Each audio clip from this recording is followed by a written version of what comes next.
morning again. I'm meteorologist Michael White here in the Fox 10 Storm Tracker Center. This is your mid-morning weather update for the second day of August. And so far, most spots have been dry with a lot of big thunderstorms located offshore in the Gulf waters. But notice rain coverage getting a little higher around parts of Mississippi. All of that's going to be tracking its way to the northeast. So if you haven't seen rain yet, you have a better chance as we hit lunchtime and move into the afternoon. High pressure parked in the Gulf waters is contributing to that because the clockwise wind flow around that is really making the air pattern very moist and saturated. Most of the storms, though, you can see are in the Gulf where the air is a bit more humid. But as these moisture levels rise and move onshore, we see our coverage of rain ramping up. And that's what happened yesterday. And we're expecting 60% coverage of storms today and tomorrow with a little decline by the end of the week. And even though our weather pattern kind of dull this time of the year because you don't get a lot of change, here's some good news. Things in the tropics remain quiet in the Atlantic Basin, the Caribbean, and the Gulf of Mexico.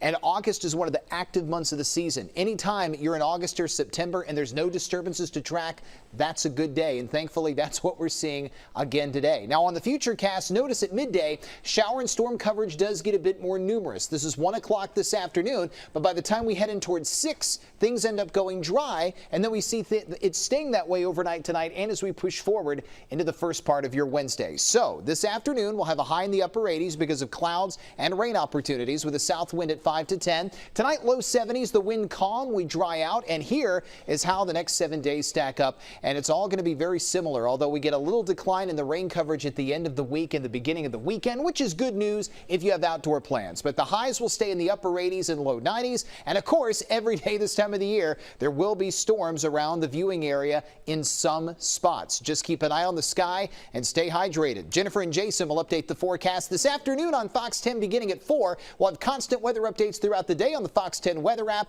fox10tv.com, and all of your social media channels. Have yourself a great Tuesday.